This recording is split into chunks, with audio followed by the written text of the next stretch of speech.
اما بعد فاعوذ باللہ من الشیطان الرجیم بسم اللہ الرحمن الرحیم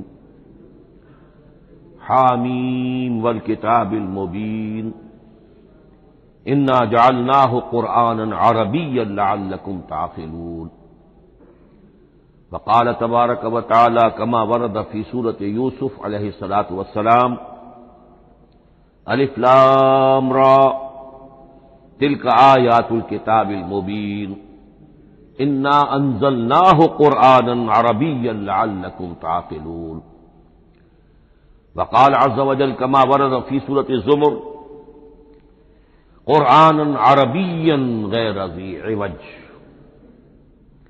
وقال جل وعلا كما ورد في أول سورة الكهف الحمد لله الذي أنزل على عبده الكتاب ولم يجعل له عوجا صدق الله العظيم رب اشرح لي صدري ويسر لي أمري واحلل عقدة من لساني يفقهوا قولي۔ تعارف قرآن کے ضمن میں جو مباحث پہلی نشست میں مکمل ہو چکے ہیں اس میں ایک کمی رہ گئی تھی، اس کو پورا کر لیجئے۔ قرآن مجید کی دو آیات کے بارے میں یہ روایت موجود ہے صحیح مسلم میں حضرت عبداللہ ابن مسعود رضی اللہ تعالی عنہ سے کہ سورہ بقرہ کی آخری دو آیات حضور کو شب معراج میں عطا ہوئی ہیں، وہ زمین پر نازل نہیں ہوئی بلکہ حضور نے آسمان پر پہنچ کر ان کو حاصل کیا ہے۔ یہ امت کے لیے شب معراج کے تحفے کے طور پر یہ دو آیتیں آمن الرسول بما انزل الیہ من ربہ والمؤمنون کل آمن باللہ وملائکتہ وکتبہ ورسلہ لا نفرق بین احد من رسلہ وقالوا سمعنا واطعنا غفرانک ربنا والیک المصیر۔ پھر آخری آیت جس میں طویل ترین دعا ہے۔ یہ دو آیات جو ہیں مستثنا کر لیجئے تو باقی جو ہے قرآن مجید وہ پھر پورا حجاز میں زمین پر نازل ہوا ہے محمد رسول اللہ صلی اللہ علیہ وسلم کے قلب مبارک پر۔ اب جو اگلی بحث ہے اس تعارف قرآن کے ضمن میں، قرآن کی زبان کون سی ہے؟ یہ سب جانتے ہیں عربی زبان ہے، لیکن کون سی عربی؟ عربی کوئی ایک نہیں ہے۔ جیسا کہ آپ کو معلوم ہے کہ ایک زبان ہوتی ہے تو اس کے ڈائلیکٹس ہوتے ہیں۔ پنجابی زبان کے نہ معلوم کتنے ڈائلیکٹس ہیں، بنگلہ زبان کے نہ معلوم کتنے ڈائلیکٹس ہیں، پشتو کے کتنے ڈائلیکٹس ہیں۔ عربی زبان کے اس وقت پورے عالم عرب کے اعتبار سے تو دیکھیے تو ہر ملک کا جو ہے اپنا لہجہ ہے اور ان کے اپنے انداز ہے۔ تو خود نزول قرآن کے وقت بھی پورے جزیرہ نمائے عرب میں کوئی ایک زبان نہیں تھی، زبان ایک تھی لیکن اس کے لہجے مختلف تھے، الفاظ مختلف تھے۔ تو یہ جان لیجئے کہ قرآن نازل ہوا ہے حجاز کے بادیہ نشینوں کی زبان میں۔ وہ اصل عربی زبان حجازی قوم سمجھتی تھی، شہری زبان نہیں، دیہاتی زبان۔ یعنی کہ شہروں میں دوسرے ملکوں کے لوگ آتے جاتے رہتے تھے، خاص طور پر مکہ مکرمہ جو ہے وہ تو چونکہ ایک بہت بڑا تجارتی مرکز تھا۔ لإلاف قریش ایلافہم رحلۃ الشتاء والصیف فلیعبدوا رب ھذا البیت۔ ان کے قافلے جاتے تھے، آتے تھے، دوسرے تاجر بھی آتے تھے، تو ظاہر بات ہے کہ شہروں کے اندر تو پھر زبان جو ہے وہ مکسڈ ہو جاتی ہے، خالص نہیں رہتی۔ یہی وجہ ہے کہ قریش کے جو شریف گھرانے تھے، اونچے گھرانے تھے، وہ اپنے بچوں کو صحرا میں بھیج دیتے تھے کہ ان کی پرورش وہاں ہو، وہاں وہ خالص عربی زبان سیکھیں، ان کی زبان جو ہے پالیوٹڈ نہ ہو۔ تو بادیہ نشین حجاز کے، نجد کے نہیں، حجاز کے بادیہ نشین، ان کی زبان میں قرآن نازل ہوا ہے۔ یہ آیتیں اس سے پہلے بھی سامنے آ چکی ہیں سورہ زخرف کی، انا جعلناہ قرآنا عربیا لعلکم تعقلون۔ ہم نے اس اپنے کلام قدیم کو عربی زبان کا جامہ پہنایا ہے۔ انا انزلناہ قرآنا عربیا، یہ سورہ یوسف کی آیات، ہم نے اتارا ہے اسے قرآن عربی بنا کر، قرآنا عربیا لعلکم تعقلون۔ سورہ زمر میں قرآنا عربیا غیر ذی عوج، یہ عربی مبین میں ہے، صاف ستھری دھلی ہوئی عربی زبان جس میں کہیں کوئی ٹیڑھ نہیں ہے، کوئی ایک پیچ نہیں ہے۔ اور یہی پھر سورہ کہف میں جو ایک ترانہ حمد اللہ نے ہمیں سکھایا ہے کہ میرے اس انعام عظیم پر میرا شکر ادا کیا کرو، تو کن الفاظ میں الحمدللہ الذی انزل علی عبدہ الکتاب ولم یجعل لہ عوجا۔ تو یہ عربی مبین جو ہے اگرچہ اصلاً ہے بادیہ نشین حجاز کے، البتہ یہ کہ عرب کے دوسرے قبائل کے بھی ان کی زبانوں کے بعض الفاظ اس میں آئے ہیں۔ اس سے آگے بڑھ کر یہ کہ بعض معرب الفاظ بھی ہیں، ہندی زبان کا کوئی لفظ اس نے عربی کا جامہ پہن لیا، فارسی زبان کا کوئی لفظ اس نے عربی کا جامہ وہ بھی قرآن میں بعض ہیں، استثناءات ہیں یہ۔ جیسے سنگ گل، یہ فارسی زبان کا لفظ ہے، سنگ گل، وہ سجیل بن کر قرآن مجید میں آ گیا ہے، حجارۃ من سجیل، یہ جو الم تر کیف فعل ربک باصحاب الفیل سورہ فیل میں ہے، سنگ گل کا سجیل بنا۔ اس طرح کے کچھ اور الفاظ بھی ہیں، لیکن یہ سمجھیے کہ ایکسیپشنز پروو دی رول، یہ استثناءات ہیں، قاعدہ اپنی جگہ پر قائم رہے گا کہ یہ حجاز کے بدوؤں بادیہ نشینوں کی جو زبان تھی اس میں قرآن نازل ہوا ہے۔ اس قرآن کے بارے میں، اس کی زبان کے بارے میں جو چند پہلو سامنے رہنے چاہیے، فصاحت اور بلاغت کی معراج، یہ میں بعد میں قرآن کے وجوہ اعجاز پر جب بحث کروں گا کہ یہ کس کس اعتبار سے معجزہ ہے، تو وہاں زیادہ تفصیل سے یہ بات آئے گی کہ عربی زبان کی فصاحت اور بلاغت کی معراج ہے۔ آپ کو معلوم ہے کہ آج بھی دنیا میں یہودی بھی ہیں جن کی مادری زبان عربی ہے، عیسائی بے شمار ہیں جن کی مادری زبان عربی ہے، ان کے ہاں بھی عربی ادب کی چوٹی کی کتاب جو پڑھائی جاتی ہے وہ قرآن ہے، یہ انہیں ماننا پڑتا ہے کہ عربی ادب کی جو آخری کتاب ہے، چوٹی کی کتاب ہے، وہ یہی ہے۔ یہودی بھی پڑھائیں گے، جیسے آپ انگریزی زبان پڑھنی ہے سمجھنی ہے تو شیکسپیئر کے بغیر آپ کیسے سمجھیں گے، اب وہ تو ایک سٹینڈرڈ ہے۔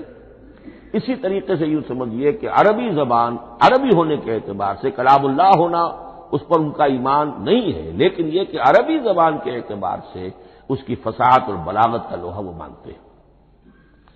پھر اس میں خاص ملکوتی غنا ہے، ڈیوائن میوزک، صوتی آہنگ ہے، عذوبت ہے، مٹھاس ہے۔ لاہور میں ایک صاحب ہیں جو پروفیسر ہیں فونیٹکس کے پنجاب یونیورسٹی میں، وہ کہتے ہیں میں ثابت کر سکتا ہوں کہ جتنے بھی آج دنیا میں اصول ہیں صوتی، یہ خود اپنی جگہ ایک بہت بڑی سائنس ہے، اس کے اعتبار سے میں ثابت کر سکتا ہوں کہ بلند ترین موسیقی قرآن مجید میں ہے، ملکوتی غنا۔ اسی لیے قرآن مجید کو اچھی سے اچھی آواز میں پڑھنے کی تاکید آئی ہے، زینوا القرآن باصواتکم، قرآن کو اپنی آوازوں سے مزین کرو۔ اسی طریقے سے من لم یتغن بالقرآن فلیس منا، جو قرآن مجید کو اچھی سے اچھے طریقے پر پڑھنے کی کوشش نہیں کرتا وہ ہم میں سے نہیں ہے۔ اسی طرح کے واقعات بھی ہوئے ہیں۔ حضرت ابو موسیٰ اشعری رضی اللہ تعالی عنہ وہ بہت خوش الحان تھے، تو ایک روز حضور سفر رات کے وقت کہیں گشت پر تھے، جا رہے تھے ان کے مکان کے قریب سے، تو وہ اس وقت رات کی نماز میں قرآن پڑھ رہے تھے، تو حضور وہاں کافی دیر تک کھڑے ہو کر سنتے رہے۔ ظاہر بات ہے کہ اس وقت میں مکان کیا ہوتے تھے، ایک ایک حجرہ ہوتا تھا، یہ کوئی کئی کنال کی کوٹھیاں تو نہیں ہوتی تھی کہ کیا پتہ چلے ان کے اندر کیا ہو رہا ہے۔ وہ تو حضرت ابو بکر کے مکان کے پاس سے گزرتے تھے تو ان کی تلاوت سنتے تھے، حضرت عمر کے مکان کے قریب سے گزرے ان کی تلاوت سنی، حضرت عمر بلند آواز میں پڑھتے تھے، حضرت ابو بکر بڑی پست آواز میں پڑھتے تھے۔ حضور نے پوچھا کہ تم ایسا کیوں کرتے ہو؟ حضرت عمر نے کہا میں اس لیے کرتا ہوں، زور سے پڑھتا ہوں کہ شیطان بھاگ جائے۔ حضرت ابو بکر نے عرض کیا کہ میں اس لیے پڑھتا ہوں کہ جس کو میں سنا رہا ہوں وہ سنتا ہے، اس کو بلند آواز کی ضرورت نہیں۔ حضور نے کہا کہ ابو بکر تم ذرا اونچی کر لو آواز، اور عمر تم ذرا پست کر لو، ایوریج میں لے آؤ۔ تو بہرحال یہ معاملہ حضور کا صحابہ کے ساتھ ہوتا تھا۔ تو ابو موسیٰ اشعری رضی اللہ تعالی عنہ کی جب قرات آپ نے سنی تو اگلے روز جب ملاقات ہوئی فجر میں، تو آپ نے تحسین فرمائی ان الفاظ میں، یا ابا موسیٰ انک قد اوتیت مزمارا من مزامیر آل داود، اے ابو موسیٰ تمہیں تو اللہ نے آل داؤد کے سازوں میں سے ایک ساز عطا کیا ہے، یعنی حضرت داؤد کے گلے میں جو ساز تھا، خوش الحانی تھی، ان کی آواز نہایت خوبصورت تھی۔ تو اسی طریقے سے اب وہاں کوئی مزمار سے مراد وہ نہیں ہے، آلات موسیقی نہیں، گلے میں جو اللہ تعالی نے رکھا ہے۔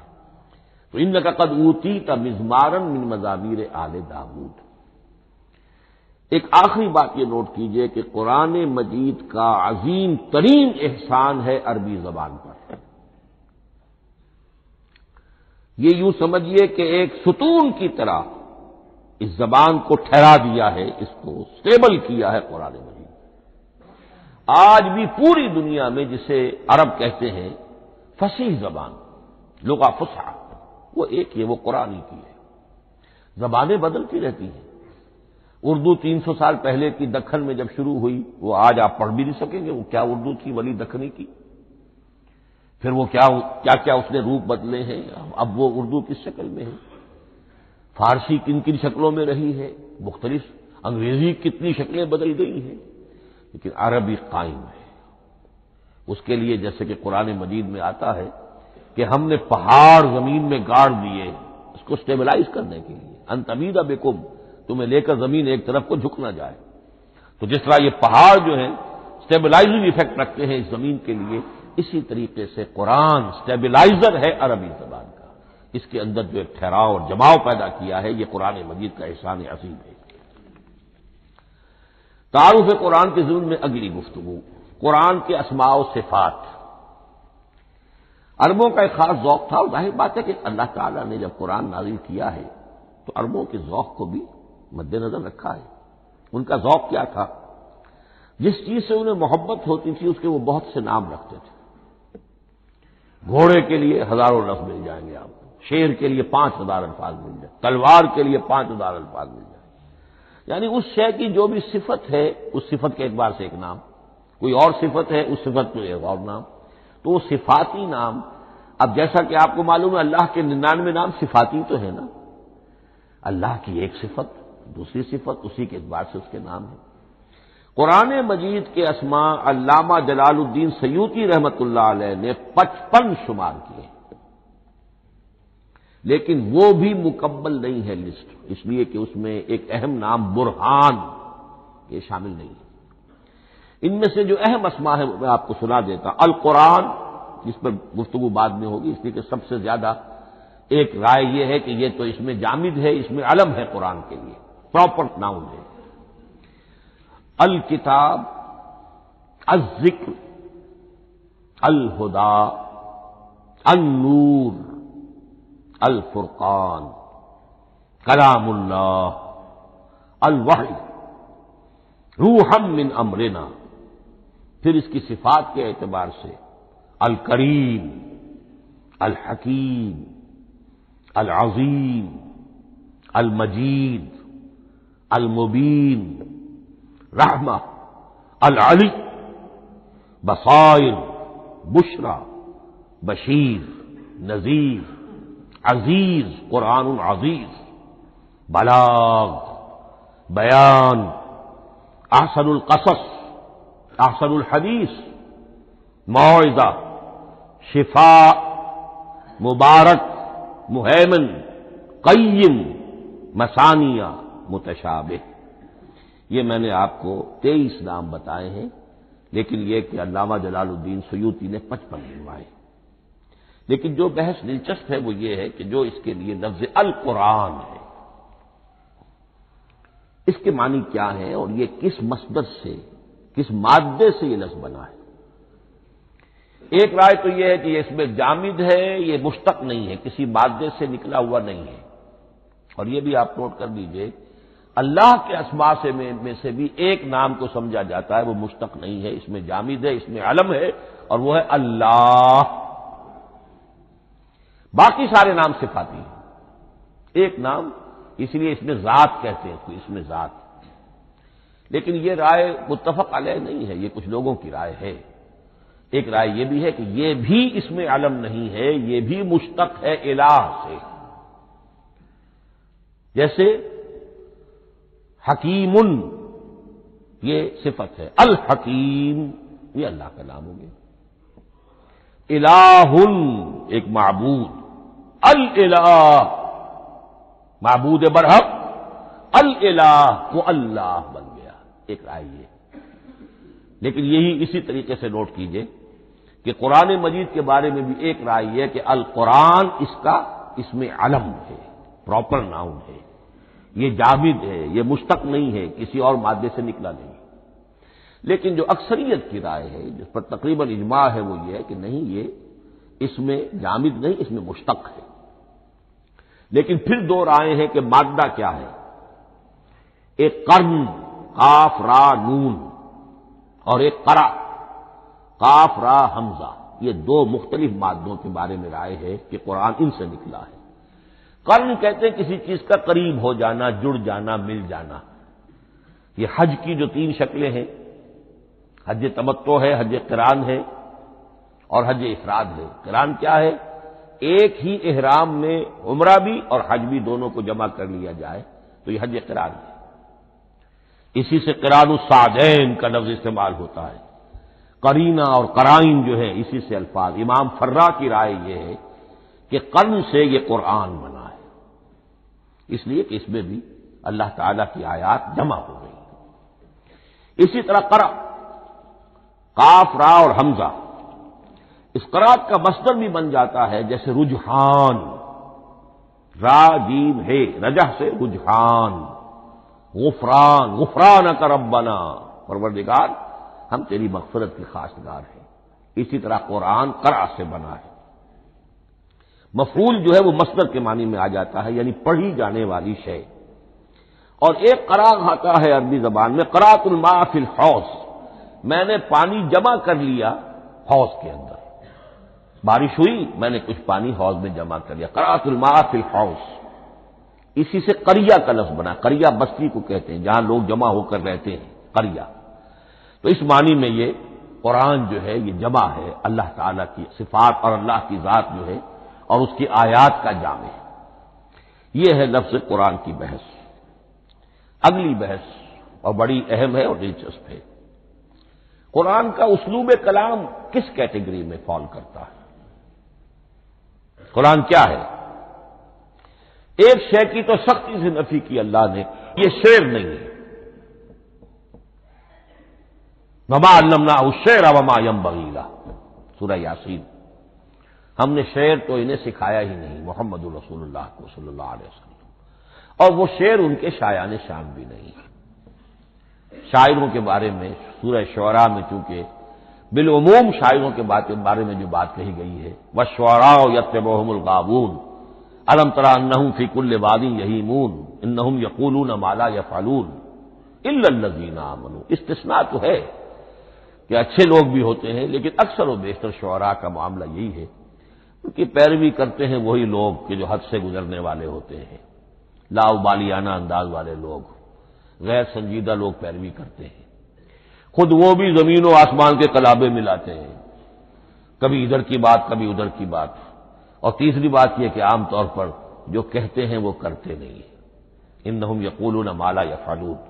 تو یہ شعر کی تو نفی کی گئی ہے. قرآن مجید جیسا کہ میں نے آپ کو سنایا تھا سورہ حاقہ کی آیات، انہ لقول رسول کریم وما هو بقول شاعر، یہ شاعر کا کلام نہیں. البتہ ایک بات نوٹ کیجئے، جسے آزاد شاعری، آزاد نظم کہا جاتا ہے، وہ میرا گمان یہ ہے، میں نے چونکہ ان چیزوں کا کوئی تحقیقی مطالعہ نہیں کیا ہے، کہ شاید وہ ہے ہی قرآن سے ماخوذ. آزاد شاعری، اس میں وزن نہیں ہوتا، ردم ہوتا ہے. آزاد شاعری کے اندر ایک ردم ہوتا ہے، وزن نہیں ہے. ایک مصرع اتنا سا، ایک بڑا لمبا چوڑا، لیکن ردم رہے گا. یہ جو آزاد شاعری، بلینک ورس جس کو آپ کہتے ہیں، میرا گمان یہ ہے کہ شاید دنیا میں اس کا رواج قرآن کے بعد ہی ہوا ہو، اور قرآن مجید ہی کی نقالی میں یہ صنف جو ہے ادب کی وہ ایجاد کی گئی ہو. واللہ عالم، میں یہ بات دعوے سے نہیں کہہ سکتا، گمان ہے میرا. البتہ یہ کہ اب اس سے آگے چلیے، شعر نہیں ہے، نثر ہے، لیکن نثر کے اعتبار سے بھی کون سی کیٹیگری میں آئے گی؟ کیا یہ کتاب عام معنی میں جسے ہم کتاب کہتے ہیں وہ کتاب ہے؟ ایک تو وہ بات تھی نا جو اقبال کے حوالے سے میں نے آپ سے کہی، کتابیں نیز چیزیں دیگر، اس وقت وہ بات نہیں میں کہہ رہا۔ عام کتابوں سے اس کا فرق کیا ہے؟ ایک کتاب ہوتی ہے، اس میں ہر چیپٹر میں ایک بحث مکمل ہو جاتی ہے، اگلے چیپٹر میں پھر لوٹا کر آپ پہلے چیپٹر کی کوئی بات نہیں کریں گے، پھر وہ بات آگے چلے گی، ابواب ہوں گے، ابواب میں مضمون کے مطابق مضمون آگے بڑھتا چلا جائے گا۔ کتاب کا یہ لازمی وصف ہے۔ قرآن مجید عثمانی میں کتاب نہیں ہے، اس میں قصہ آدم و ابلیس 7 جگہ آ رہا ہے، بار بار آ رہا ہے، سورہ بقرہ میں، سورہ آراف میں، سورہ ہجر میں، سورہ بنی اسرائیل میں، سورہ کہف میں، پھر سورہ طٰہٰ میں، چلتے جائیے، سورہ صاد میں حضرت موسیٰ علیہ السلام کا قصہ کتنی مرتبہ آ رہا ہے۔ تو قرآن مجید اس کتاب کی کیٹیگری، اس کی ڈیفینیشن پر پورا نہیں اترتا۔ دنیا میں جو کتاب کا معیار ہے، عام اس کا جو اسلوب ہے، اس کی جو ڈیفینیشن ہے، ایک شکل ہوتی ہے مجموعہ مقالات، وہ بھی نہیں، اس میں ہر مقالہ اپنی جگہ پر ایک مکمل شے ہوتی ہے، لیکن یہ کہ وہ دوسرے مقالات سے تو مختلف ہوگی، یہ مجموعہ مقالات بھی نہیں۔ اس کا اسلوب جو ہے وہ خطبے کا ہے، اوریشن، اور یہ کہا جا سکتا ہے it's a collection of divine orations, یہ اللہ تعالی کے خطبات کا مجموعہ ہے۔ مختلف اوقات میں خطبے نازل ہوتے تھے حضور پر صلی اللہ علیہ وسلم، اور یہ بھی جان لیجئے کہ عرب میں ادب کی 2 ہی صنفیں تھیں جو معروف تھیں، یا شعر یا خطبہ، یا خطیب ہوتے تھے بڑے شعلہ بیان خطیب، اور یا شاعر ہوتے تھے۔ تو یہ جب شعر کے اسلوب پر نہیں تھا تو خطابت کا اسلوب ہے جو اللہ نے اختیار فرمایا، اور ہر موقع پر، ہر مرحلے پر جو خطبہ اس وقت کے حالات کی مناسبت سے نازل ہوا وہ ایک صورت ہے۔ تو یہ ہے کلیکشن آف ڈیوائن اوریشنز، یہ اللہ تعالی کے مجموعہ خطبات الہیہ اسے کہا جا سکتا ہے، لیکن اس سے جو چند نتیجے نکلتے ہیں وہ نوٹ کرنے ضروری ہے۔ خطبے میں مخاطب اور مخاطب کے مابین ایک ریپور ضروری ہے۔ اگر کوئی مصنف بیٹھا کتاب لکھ رہا ہے، اس کے سامنے کوئی سامع نہیں ہوتے، وہ تو اپنی مگن میں جو بھی خیال ہے اپنے دل میں وہ لکھ رہا ہے، خطبے میں سامنے ہوتے۔ اگر ان کے درمیان رپورٹ نہ رہے، ہم آہنگی نہ رہے، تو پھر وہ خطبہ غیر مؤثر ہو جائے گا، لوگ جو ہیں ان کو اونگ آنے لگے گی، وہ متوجہ ہی نہیں رہیں گے۔ تو ایک رپورٹ مخاطب اور مخاطب ان کے درمیان۔ دوسرے یہ کہ خطبہ کا ایک وصف لازمی یہ ہوتا ہے کہ ایک واقعاتی پس منظر ہوتا ہے پیچھے موجود۔ اب کوئی شخص ہے سیاسی تقریر کر رہا ہے، ایک خاص پس منظر موجود ہے، اس میں وہ ان چیزوں کی طرف حوالے دیتا چلا جائے گا، صرف وہ تفصیلات بیان نہیں کرے گا، اس لیے کہ وہ لوگوں کو معلوم ہے آج کے دور کا ایک واقعہ ہے، لوگوں کے علم میں ہے، لیکن کتاب میں آپ لکھیں گے تو پھر وہ پورا واقعہ بھی بیان کرنا پڑے گا آپ کو کہ یہ کب ہوا، کیسے ہوا، جس کا میں حوالہ دے رہا ہوں۔ لیکن خطبے کے اندر پس منظر جو ہے وہ موجود ہے، اور اس کے حوالے سے صرف جو اشارات اس کی طرف ہو جائیں گے۔ نمبر 3 یہ ہے کہ خطبے میں تحویل خطاب بہت ہوتا ہے۔ تحویل خطاب سے کیا مراد ہے؟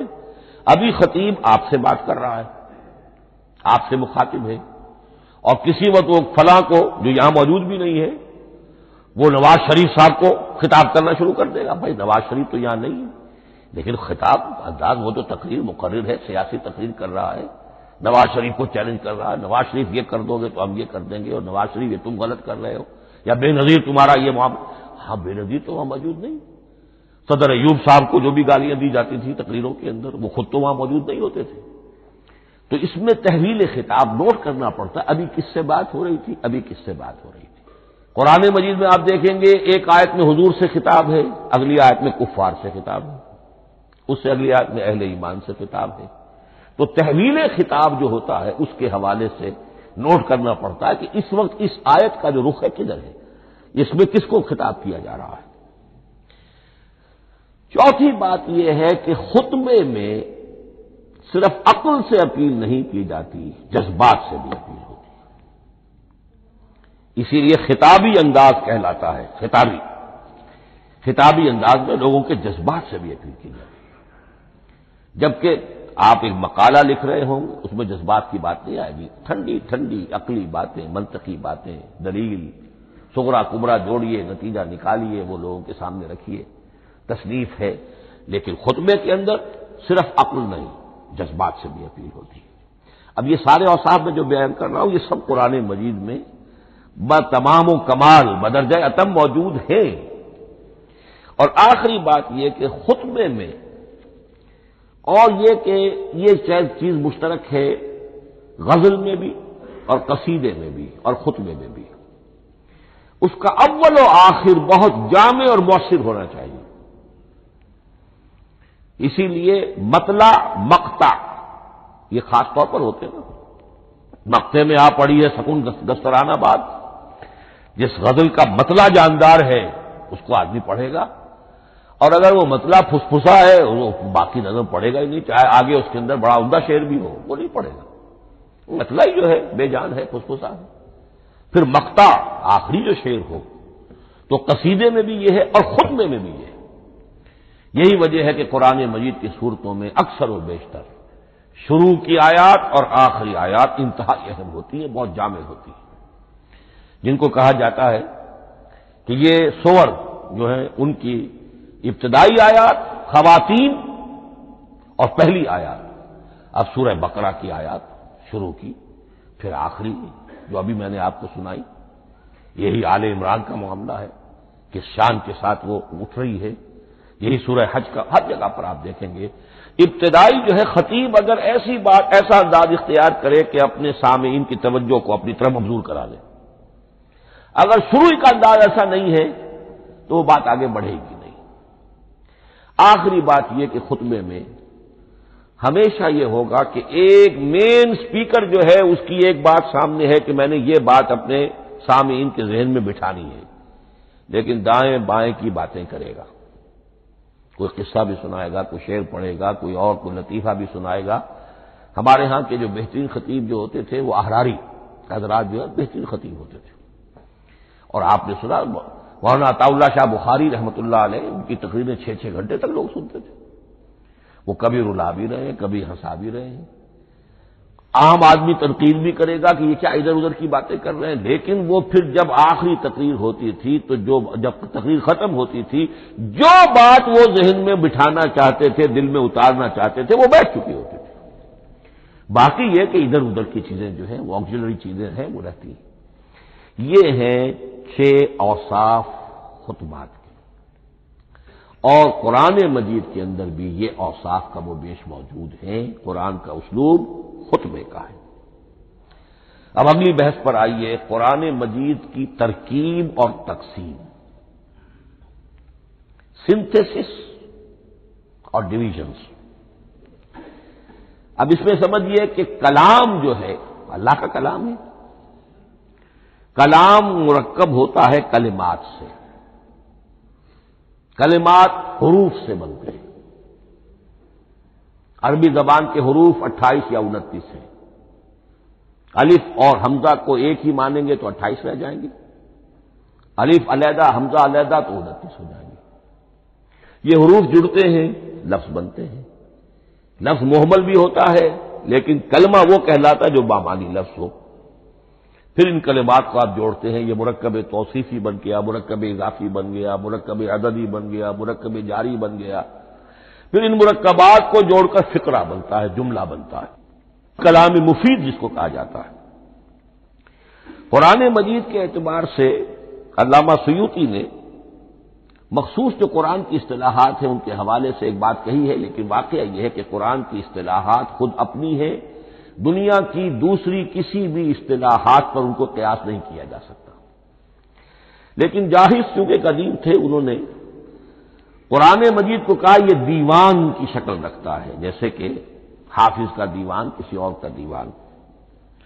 سورتیں جو ہیں وہ قصیدوں کی شکل میں ہیں، بیت شعر آیت ہے، قوافی جو ہوتے ہیں شعروں میں قافیہ، وہ یہاں فواصل ہے، آیت کے آخری حروف ایک دوسرے سے مشابہ ہوتے ہیں کہ جن سے پھر وہ صوتی آہنگ پیدا ہوتا ہے۔ الرحمن علم القرآن خلق الانسان علمہ البیان۔ اب یہ ایک فواصل جو ہے وہ جڑتے چلے جاتے ہیں، ان میں آہنگ پیدا ہوتا ہے۔ لیکن حقیقت کے اعتبار سے پہلی بات یہ نوٹ کیجئے، قرآن مجید کی اکائی ہے آیت، اسے نہ آپ جملہ کہہ سکتے ہیں نہ فقرہ کہہ سکتے ہیں۔ انگریزی میں ہمارا چونکہ بائبل کے لیے بھی جب ورس کا لفظ آ جاتا ہے تو انگریزی تراجم میں، انگریزی تحریروں میں، مقالوں میں ورس قرآن مجید کی آیت کے لیے لفظ آ جاتا ہے، ورس نمبر فلاں، بالکل غلط ہے۔ قرآن کی آیت یہ اس کا اپنی اصطلاح ہے، اپنا مفہوم ہے۔ لغوی مفہوم کیا ہے؟ نشانی، آیت نشانی۔ قرآن کی ہر آیت اللہ کے علم اور حکمت کی نشانی ہے۔ اب قرآن کی آیتیں نوٹ کیجئے، صرف حروف پر بھی مشتمل ہے، الف لام میم حروف مقطعات اور آیت بن گئی۔ وہ مرکبات ناقصہ پر بھی مشتمل ہے، والعصر مرکب جاری ہے، حرف جار آیت ہو گئی۔ پورے جملے پر بھی مشتمل ہے، ان الانسان لفی خسر ایک جملہ ہے، اور 10 جملوں پر بھی مشتمل ہے۔ اللہ لا الہ الا هو الحی القیوم لا تأخذہ سنۃ ولا نوم لہ ما فی السماوات وما فی الارض الی آخر الآیہ۔ آیت الکرسی کا انالیسس کیجئے، 10 جملے موجود ہیں اس میں۔ تو نوٹ کر لیجئے، یہ چیز توقیفی کہلاتی ہے، یہ کسی گرامر کے اصول پر نہیں ہے، کسی منطق کے اصول پر نہیں ہے۔ آیات قرآنیہ کی تعیین توقیفی ہے، یعنی حضور کے بتانے پر موقوف ہے۔ حضور نے بتایا والعصر، یہ آیت ہو گئی، آیت ہو گئی، ہم آیت مانیں گے۔ الف لام میم آیت ہو گئی۔ قاف حرف ایک ہے، یہ آیت نہیں ہے۔ نون ایک حرف ہے، آیت نہیں ہے۔ قاف والقرآن المجید ایک آیت بنی، نون والقلم وما یسطرون ایک آیت بنی۔ تو اس طریقے سے اس کو کہتے ہیں توقیفی، موقوف علیہ ہے حضور کے بتانے پر۔ اب اس میں روایات کا اختلاف ہو سکتا ہے کہ حضور سے کوئی روایت یہ ہو کہ یہ ایک آیت بنی یا 2 آیتیں بنی۔ مثلا بڑی اہم مثال آپ کو دے رہا ہوں، سورہ مزمل کی جو دوسرا رکوع ہے، پورا دوسرا رکوع وہ 1 آیت شمار ہوتا ہے، اور میرا بڑا گمان رہا بہت عرصے تک کہ یہ 1 آیت نہیں ہو سکتی، یہ مختلف اوقات میں نازل ہوئی ہیں، 2 اوقات میں نازل ہوئی ہے، اور یہ مجھے قول مل گیا علامہ سیوطی کے ہاں، حضرت عبداللہ ابن عباس رضی اللہ تعالی عنہما کا قول کہ یہ 2 آیتیں 1 نہیں۔ لیکن یہ کہ یہ ہوگا موقوف روایت پر، میں کوئی نہیں ہوں جو اسے قرار دے سکوں۔ ہاں مجھے اگر کوئی روایت مل جاتی ہے، کوئی خبر یا اثر، خبر محمد الرسول اللہ کی یا اثر آپ کے کسی صحابی کا صلی اللہ علیہ وسلم و رضی اللہ تعالی عنہ، تو پھر یہ ہے کہ ہم مانیں گے۔ تو اس کو کہتے ہیں توقیفی۔ آیات اور سور کا معاملہ توقیفی ہے، بالکل یا کسی منطق، کسی گرامر، کسی اصول بیان، کسی پر مبنی نہیں ہے، یہ مبنی ہے حضور کے بتانے پر۔ اس طرح سورت کسے کہتے ہیں؟ عربی زبان میں سور کے معنی ہے فصیل۔ فضرب بینہم بسور لہ باب، سورہ حدید کے اندر الفاظ آئے۔ اب اس کا کیا تصور دیا گیا کہ ہر آیت جو ہے وہ اللہ کے علم اور حکمت کی نشانی ہے۔ 10 آیتیں، 20 آیتیں، 100 آیتیں، 285 آیتیں، 286 آیتیں جوڑ کر ایک فصیل باندھ دی گئی۔ یہ شہر حکمت خداوندی ہے، ایک نظم ہوتا ہے۔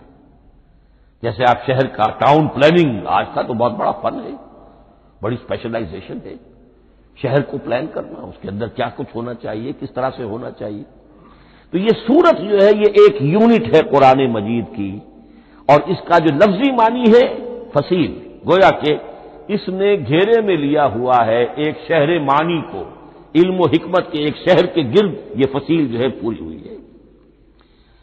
اب اس میں نوٹ کر لیجئے، جہاں تک اچھا جیسے آیتیں چھوٹی بھی ہیں بڑی بھی ہیں، والعصر بھی آیت ہے اور الف لام میم بھی آیت ہے، اور جیسا کہ میں نے عرض کیا آیت الکرسی بھی آیت ہے۔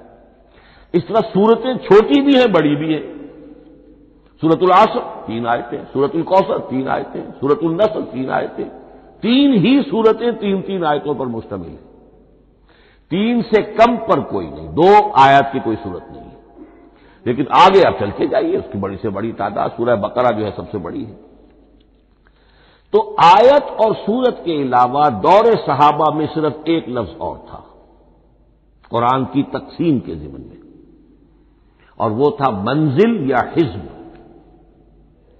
منزل یا حزب 7 منزلوں میں یا 7 احزاب میں قرآن کو تقسیم کیا گیا، تاکہ جو شخص قرآن مجید ایک ہفتے میں ختم کرنا چاہے، ہر شب میں اکثر و بیشتر وہ لوگ رات کو ہی رات کی نماز میں قرآن پڑھتے تھے، ایک منزل پڑھ لے تو ہفتے میں پورا قرآن ختم ہو جائے گا۔ یہ حزب بھی ہے اور منزل بھی ہے، اور یہ چونکہ دور صحابہ میں تھا، یقیناً حضور نے بتایا ہوگا، اس میں آپ کو عجیب حسن نظر آئے گا۔ اس میں یہ نہیں کیا گیا کہ بالکل برابر برابر ساتھ کر دو بھائی، چاہے صورتیں ٹوٹ جائیں، صورتوں کی فصیل کوئی نہیں ٹوٹتی، اس میں صورتیں مکمل جو کہ تو آئیں گی۔ اور پھر یہ کہ عجیب بات ہے کہ سورہ فاتحہ کو اگر ایک طرف رکھ دیں، وہ قرآن کے دیباچے کی حیثیت رکھتی ہے، تو پہلی منزل میں 3 صورتیں، دوسری میں 5 صورتیں، تیسری میں 7، چوتھی میں 9، پانچویں میں 11، چھٹی میں 13 اور 7ویں میں 65۔ یہ ہے کہ جو ان صورتوں کی ایک بڑی جیسے کہ ایک سیڑھی چڑھ رہی ہے، اور تقریباً مساوی ہو جاتے ہیں، کوئی 4.25 پارے ہے، کوئی 4.5 پارے ہے، کوئی 4.25 پارے، اس طریقے سے ہے تقریباً مساوی۔ لیکن آرٹیفیشل ایکویلٹی پیدا کرنے کے لیے، مصنوعی مساوات پیدا کرنے کے لیے صورتوں کی فصیلوں کو نہیں توڑا گیا۔ اس سے آگے چل کر جو پاروں کی تقسیم ہے وہ بہت بعد کی بات ہے، 30 پارے، اور اس میں آپ کو یہ ساری قباحتیں نظر آئیں گی۔ اس میں صورتوں کی فصیلیں توڑی گئی ہیں اور بڑے بھونڈے طریقے پر توڑی گئی۔ سورہ ہجر ایک آیت ادھر ہے، باقی ساری صورت جو ہے اگلے پارے میں فصیلیں توڑ دی گئی۔ معلوم ہوتا ہے کسی شخص کے پاس جو قرآن تھا مصحف، اس نے صفحے گنے، 7 سے 30 سے تقسیم کیا اور برابر صفحوں کے اندر وہ پارے بنا دیے۔ لیکن بہرحال دور صحابہ میں پاروں کا کوئی ذکر نہیں تھا، یہ بات کی بات ہے۔ دور صحابہ میں آیت، سورت اور حزب۔ اسی طریقے سے طویل سورتوں کو جو رکوعوں میں تقسیم کیا گیا، یہ بھی بات کی بات ہے۔ لیکن یہ جو تقسیم کیا گیا ہے سورتوں کو رکوعوں کی شکل میں، 35 سورتیں تو قرآن کی ایسی ہیں چھوٹی ہیں جو ایک ایک ہی رکوع پر مشتمل ہے۔ آخری پارے کی 37 صورتیں ہیں، پہلی 2 کی جو 2 رکوع ہے، باقی سب کی سب جو ہے وہ ایک ہی رکوع شمار ہوتا ہے۔ لیکن رکوع کیوں کیے گئے؟ لمبی صورتوں میں سے اگر کچھ حصہ پڑھنا ہے نماز میں، سورہ بقرہ پوری تو نہیں پڑھ سکتے آپ ایک رکعت کے اندر، تو اس کا وہ حصہ پڑھا جائے جس میں ایک مضمون پورا ہو جائے، مضمون نہ ٹوٹے، تاکہ وہاں پر رکوع کرے آدمی کہ جہاں پر کہ وہ مضمون ایک اعتبار سے مکمل ہو گیا۔ تو رکوع سے رکعت ہے، رکوع ہے، اس رکعت کے اندر ایک حصہ اتنا پڑھا جائے تاکہ مضمون جو ہے وہ خوبصورت رہے اور اس کا سلسلہ برقرار رہے۔ یہ تقسیم بھی اگرچہ بہت ہی ایک بدنام شخص ہے ہماری تاریخ کا، حجاج ابن یوسف، یہ اس کی ہوئی تقسیم ہے یا اس نے کرائی ہے، بہرحال اس کی طرف منسوب ہے، اور یہ بات ماننی پڑتی ہے کہ بڑے گہرے غور و فکر سے تقسیم کی گئی ہے، الل ٹپ نہیں ہے، بلکہ اس کے لیے واقعتاً غور کر کے جہاں وہ مضمون ختم ہوتا ہے، کہیں کہیں آپ اختلاف کر سکتے ہیں اور آپ کو حق حاصل ہے، اس لیے کہ یہ چیزیں توقیفی نہیں ہیں، یہ حضور کی بتائی ہوئی نہیں ہے، نہ رکوعوں کی تفصیل۔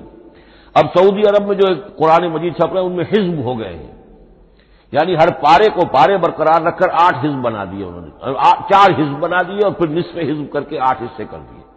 تو یہ چیزیں جو ہمارے ہاں رکوع تو پاروں سے ادھر ادھر ہو جاتے ہیں، پارا بدل گیا رکوع وہی چل رہا ہے، اس لیے کہ رکوع میں مضمون کو پیش نظر رکھا گیا ہے، جبکہ پارے میں مضمون کو نہیں سامنے رکھا گیا۔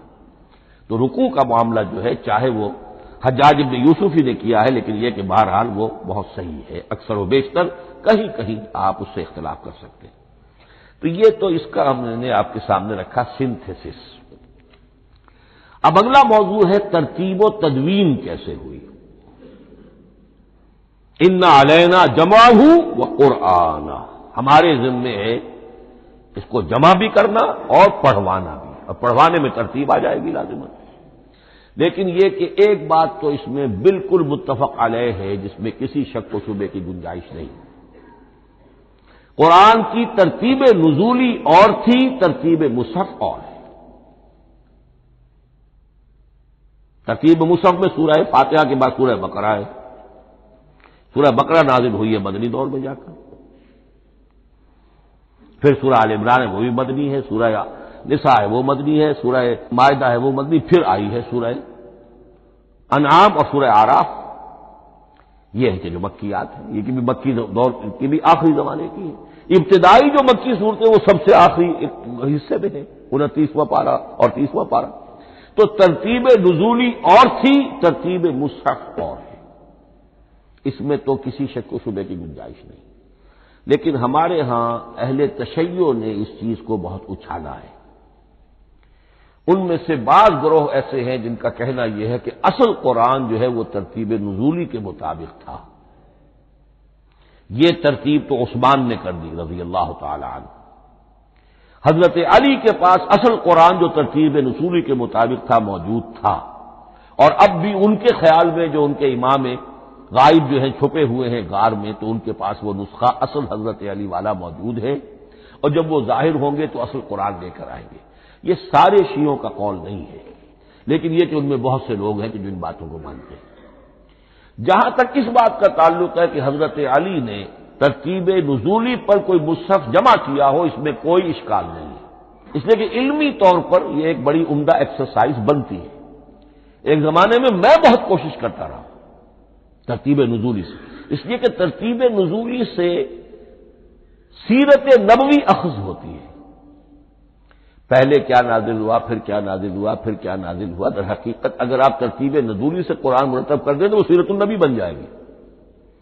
تو اس کو سمجھنے کے لیے ایک زمانے میں نے بڑی محنت کی ہے، لیکن ایک تو یہ کہ وہ یقین سے وہ باتیں ملتی نہیں ہیں، بعض روایات ہیں، لیکن یہ کہ پھر بھی آپ یقین سے نہیں کہہ سکتے۔ اکثر و بیشتر قرآن مجید میں لکھا بھی ہوتا ہے، ترتیب کے موٹی موٹی چیزیں معلوم ہے نزولی ترتیب کی، لیکن یہ ہے کہ یقین کسی بات پر نہیں۔ تو پہلی بات یہ ہے کہ ہمارے نزدیک، اہل سنت کے نزدیک، اصل جو حجت ہے دین میں وہ ترتیب مصحف ہے۔ یہی ترتیب جو اس وقت مصحف عثمان کی ہے رضی اللہ تعالی عنہ، یہی ترتیب ہے لوح محفوظ کی، یہی ترتیب ہے ام الکتاب میں، یہی ترتیب ہے کتاب مکنون میں۔ اب اس کے سمجھیے کہ اس کی تدوین کن مراحل میں ہوئی۔ سب سے پہلے اس کے جو مراحل ہے 3، خود نبی اکرم صلی اللہ علیہ وسلم کے زمانہ مبارک میں جمع اور ترتیب یہ ہو گئی، لیکن کتابی شکل میں نہیں، ما بین الدفتین نہیں۔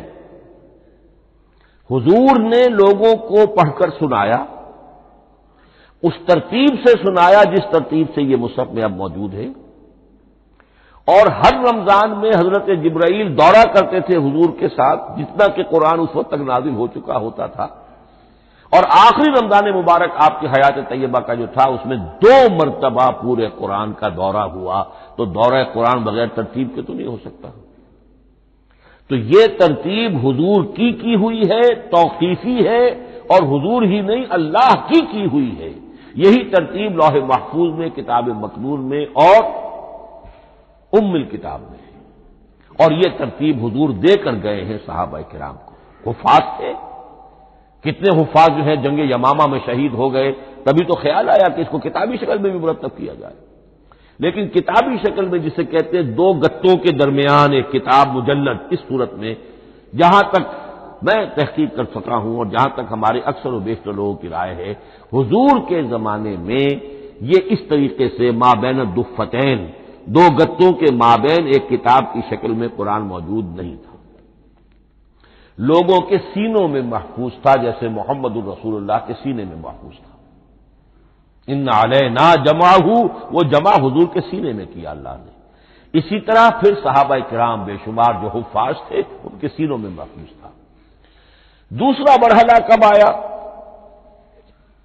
جب حضرت ابوبکر صدیق کے عہد خلافت میں جنگ یمامہ میں بہت سے حفاظ شہید ہو گئے. اب ایک تشویش پیدا ہوئی، ایسا نہ ہو کہ قرآن ضائع ہو جائے، لہذا اسے کتابی شکل میں مرتب کر لینا چاہیے. اس کے لیے پھر بہت سے صحابہ نے حضرت ابوبکر کو اپروچ کیا کہ جتنے قراء ہیں، جتنے کاتبین وحی ہیں، ان سب کو آپ جمع کیجئے اور جمع کر کے اس قرآن مجید کو ایک کتاب کی شکل میں جمع کر لیں. حضرت ابوبکر شروع میں بہت ریلیکٹنٹ رہے. ان کا ایک خاص مزاج تھا، اتباع رسول کا جذبہ انتہا درجے کا. جو کام حضور نے نہیں کیا میں کیسے کروں؟ اگر تو یہ کام واقعی کرنے کا تھا تو حضور کرتے، میں کیسے کروں؟ لیکن یہ کہ جب صورتحال بہت لوگوں کی طرف سے دباؤ پڑا کہ نہیں یہ کر لینا چاہیے، ان کے سامنے بھی حکمت آ گئی، تو پھر انہوں نے اتفاق کرتے ہوئے جتنے بھی کاتبین وحی تھے ان سب کی ایک کمیٹی بنائی اور ان کو کہا کہ اب اس قرآن کو مرتب کر کے ایک کتابی شکل دے دی جائے. وہ کتابی شکل حضرت ابوبکر کے دور میں ہو گئی. تیسرا مرحلہ کیا ہے؟ یہ کتابی شکل میں جب قرآن مجید آ گیا اور شروع میں یہ اجازت تھی کہ ہر قبیلے، ہر علاقے کے لوگ اپنے لہجے میں پڑھ لیں. اب پنجابی ہمارا مسلمان جو ہے وہ چاقو کو کاچو کہے گا تو وہ لکھے ہوئے کو بھی چاقو کو کاچو پڑھ کے کہے جائے گا. تو مختلف لہجوں میں ہونے سے وہ ان کا جو ہے قرآن مجید بدل رہا تھا. کوئی کسی طرح پڑھ رہا ہے، کوئی کسی طرح پڑھ رہا ہے. اب اس کی تشویش ہوئی حضرت عثمان کے زمانے میں، جب دور بہت پھیل گیا، اسلام کا دائرہ، دارالاسلام کی وسعت بہت ہو گئی کہ اس طرح اگر یہ لوگ پڑھیں گے اور اپنے اپنے لہجے کی وجہ سے اب اس لہجے میں شکل بدل بھی جاتی ہے لفظ کی. کاچو کو کاف الف چے واؤ لکھنا شروع کر دیں گے پھر کہ کاچو سنا ہم نے، تو چاقو تو سنا ہی نہیں. تو ایک لفظ ہے چاقو لکھ رہا ہے اور ایک کاچو لکھ رہا ہے، تو چاقو اور کاچو میں فرق ہو گیا. لہذا اس وقت پھر جو کام کیا گیا وہ یہ کہ ایک ہی رسم تحریر، رسم کتابت، رسم الخط میں قرآن مجید کے نسخے تیار کیے گئے. اصل میں ایک بہت بڑا مغالطہ ہو جاتا ہے ہمارے جمعوں کے خطبوں میں. حضرت عثمان رضی اللہ تعالی عنہ کے نام نامی کے ساتھ وہ قوافی جو ہیں ان کی مناسبت سے جامع آیات القرآن عثمان ابن عفان رضی اللہ تعالی عنہ، غالب علی کل غالب علی ابن ابی طالب رضی اللہ تعالی. اب یہ جو جوڑتے ہیں قافیے، تو حضرت عثمان کے نام کے ساتھ یہ قافیہ جوڑ دیا. اس سے لوگوں کو مغالطہ بھی ہوا اور دشمنوں نے ایکسپلائٹ کیا کہ اس کا مطلب یہ ہے کہ قرآن تو جمع ہوا ہے حضرت عثمان کے زمانے میں، اور حضرت عثمان کے زمانے میں اور حضور کے زمانے میں کم و بیش 15 سال کا فصل تو ہو چکا. گویا کہ قرآن مرتب ہی ہوا ہے حضور کے انتقال کے 15 برس بعد. پھر حضرت عثمان کی شخصیت کو خاص طور پر جو سبائی فتنہ اٹھا تھا اس نے ایک ڈسپیوٹڈ پرسنالٹی بنا کے رکھ دیا ہے. نہیں معاذ اللہ، کوئی شک نہیں، لیکن یہ کہ ایک فتنہ اٹھا، فتنۃ الکبریٰ، اور حضرت عثمان رضی اللہ تعالیٰ عنہ کو انہوں نے بدنام کیا. لہذا اس کے نام سے اور بٹا لگ گیا، یہ مصحف عثمان ہے. یہ ہے اصل میں وہ حماقتیں کہ جو ہوئی ہیں ہم سے یہ قافیے ملانے کی وجہ سے. حالانکہ حضرت عثمان کی شان جو ہے وہ در حقیقت جامع آیات القرآن نہیں ہے، جامع الامت علی رسم واحد، پوری امت کو ایک رسم الخط پر جمع کرنے والی شخصیت حضرت عثمان کی. مثلا اب دیکھیے مالک یوم الدین کس طرح لکھیں گے؟ میم لام اور کاف. میم الف اور لام اور کاف لکھیں گے آپ، یہ غلط ہو جائے گا. میم پر کھڑا زبر ہوگا اور اس کو مالک پڑھیں گے. میم پر اگر کھڑا زبر نہیں ہے، پڑا زبر ہے تو ملک پڑھیں گے. اور قراتوں میں یہ دونوں موجود ہے، ملک یوم الدین بھی ہے اور مالک یوم الدین بھی ہے. اگر آپ نے میم الف لکھ دیا ایک قرات نکل گئی، اب وہ اس میں آ ہی نہیں سکتی، وہ تو مالک ہی پڑھا جائے گا. یہ زیر زبر بھی جو لگے ہیں قرآن مجید میں، یہ بھی حجاج ابن یوسف کے زمانے میں لگے، اس سے پہلے نہیں تھے. اور یہ رموز و اوقاف، یہ آیتوں کے نشان اور یہ وقفہ بیچ میں، یہ بھی حجاج بن یوسف کے زمانے کی چیزیں ہیں، ورنہ عربوں کے لیے تو ان کی اپنی زبان تھی، انہیں ان چیزوں کی ضرورت ہی نہیں تھی۔ آپ کو معلوم ہے پرانے زمانے کے جو منشی ہوتے تھے، انشا پرداز، وہ جب خط لکھتے تھے تو اس میں نقطے وغیرہ نہیں لگاتے تھے۔ جس کو خط لکھا جا رہا ہے وہ توہین سمجھے گا کہ شاید مجھے جاہل سمجھا کہ نقطے بھی لگا کے بھیجا جا رہا ہے خط پر، گویا کہ میں تو سمجھ ہی نہیں سکتا بغیر نقطوں کے۔ تو یہ جو ہے پرانے جو شکستہ خطوط لکھے جاتے تھے ان کا یہ انداز تھا، لہذا کوئی نقطے وغیرہ نہیں تھے، یہ بھی بعد میں لگے۔ تو ملک یوم الدین، مالک یوم الدین، اس کی رسم آئے گا میم لام کاف، کھڑا زبر ہے مالک یوم الدین اور ویسے پڑا زبر ہے ملک یوم الدین۔ یہ رسم الخط ہے جس پر کہ حضرت عثمان رضی اللہ تعالی عنہ نے پوری امت کو جمع کر دیا اور اس کے نسخے تیار کرا کے، مختلف روایات میں آتا ہے 5 یا 7 نسخے تھے، ایک مدینہ منورہ میں رکھا اپنے پاس، اور اسی پر ان کے خون کے دھبے بھی ہیں، اور وہ نسخہ قرآن مجید کا اب استنبول کے اندر ہے، توپ کاپی کا جو عجائب خانہ ہے، عجائب گھر ہے، جس میں جہاں نوادرات کے ساتھ ساتھ حضور کے بھی کچھ تبرکات اور جمع ہیں، وہاں وہ نسخہ موجود ہے۔ اس میں انگلی جو کٹی تھی حضرت نائلہ جو ان کی اہلیہ تھی، جب وار کیا گیا ہے حضرت عثمان پر، قرآن پڑھ رہے تھے، انہوں نے روکا اپنے ہاتھ سے، ان کی انگلی کٹی اور اس کے خون کے قطرے جو ہیں وہ مصحف پر آئے۔ تو یہ وہ قرآن، پھر انہوں نے ایک مکہ مکرمہ میں، ایک دمشق میں، ایک کوفے میں، ایک یمن، ایک بحرین، ایک بصرہ، مختلف جگہوں پر وہ آفیشل ورژن قرآن کا صرف رسم الخط اسکرپٹ کے اعتبار سے۔ لیکن اب پھر نوٹ کر لیجئے، قرآن مرتب ہو چکا، مدون ہو چکا دور نبوی میں، لیکن کتابی شکل میں نہیں، سینوں میں محفوظ۔ دور خلافت ابی بکر میں وہ کتابی شکل میں لایا گیا، اور اس کے لیے پھر بحث ہوئی کہ اب اس کا نام کیا رکھا جائے۔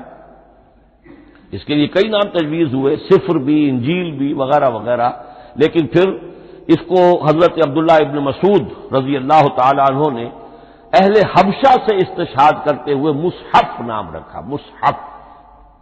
یہ مصحف بن گیا حضرت ابوبکر کے زمانے میں، لیکن مصحف کی قراءت کے جو فرق ہو رہے تھے تو وہ لکھنے کے اندر بھی فرق آنا شروع ہو گیا، اس کو دور کیا حضرت عثمان نے، اس کا آفیشل ورژن تیار کروایا، ایک رسم الخط پر پوری امت کو جمع کر دیا، باقی جو نسخے تھے انہیں آپ نے پھر ضائع کر دیا، تاکہ کوئی اور یہ نہ رہے کہ اب یہ بھی ایک تھا پرانا نسخہ نکل آیا، اس میں تو یہ لفظ اس طرح لکھا ہوا ہے۔ تو جامع الامت علی رسم واحد، ایک ہی رسم الخط پر پوری امت کو جمع کرنے والی شخصیت وہ حضرت عثمان کی ہے رضی اللہ تعالی عنہ۔ بہرحال یہ نوٹ کیجئے کہ یہ مرحلہ بھی حضرت عثمان کے زمانے میں، تو یوں سمجھیے کہ حضرت عثمان کا پورا عہد بھی آپ جوڑ لیں تو آپ کی جو شہادت ہے وہ تقریباً یوں سمجھیے کہ حضور کے انتقال کے وہ 25 برس بعد ہے، گویا ربع صدی کے اندر اندر حضور کے انتقال کے بعد، چوتھائی صدی کے اندر اندر سارے مراحل طے ہو گئے۔ یہی وجہ ہے میں نے شروع میں آپ کو بتایا تھا کہ پوری دنیا یہ مانتی ہے کہ آج جو قرآن مسلمانوں کے پاس ہے یہ ہے وہی جو محمد عربی صلی اللہ علیہ وسلم نے اپنی امت کو دیا تھا۔ یہ دوسری بات ہے کہ ہم سمجھتے ہیں کہ محمد عربی صلی اللہ علیہ وسلم کو یہ اللہ کے کلام کی صورت میں حضرت جبرائیل نے پہنچایا تھا، وہ اس کو نہیں مانتے، لیکن یہ حصہ اس کا ماننے پر مجبور ہیں کہ وہ اصل قرآن اپنی اسی انٹیگریٹی کے ساتھ، اپنے پوری پیور، اس کا جو بھی ہے ٹیکسٹ پیور ہے، اور اس کی انٹیگریٹی میں کوئی شک و شبہ کی گنجائش نہیں ہے کہ یہ وہی شے ہے جو محمد نے اپنی امت کو عطا فرمائی تھی صلی اللہ علیہ وسلم۔ ایک آخری بات چل، میرے پاس 3 منٹ ہیں، یہ جو میں نے آپ کو ترتیب بتائی تھی قرآن کی، آیتیں، سورتیں، پھر حزب، اب اس میں ایک شے نوٹ کر لیجئے، آیت اللہ تعالی کے علم و حکمت کا ایک نمونہ ہے، آیتوں کو جوڑ کر جب سورت بنائی تو آیتوں کے اندر جو ربط ہے، اس ربط آیات سے ایک اور معنی، ایک اور حکمت کا دروازہ کھلتا ہے۔ جیسے موتی ہے، ہر موتی بڑا خوبصورت ہے، لیکن جس ترتیب سے آپ نے پرویا، اس کو دھاگے میں ہار بنایا، اس ترتیب سے اس کا حسن دوبالا ہو جائے گا۔ ہر موتی کا اپنی جگہ پر ایک حسن ہے، لیکن اس ترتیب کی وجہ سے اس کے حسن کا ایک اور پہلو ظاہر ہوگا۔ اسی طرح قرآن مجید کی صورتوں میں ربط آیات بہت اہم ہے۔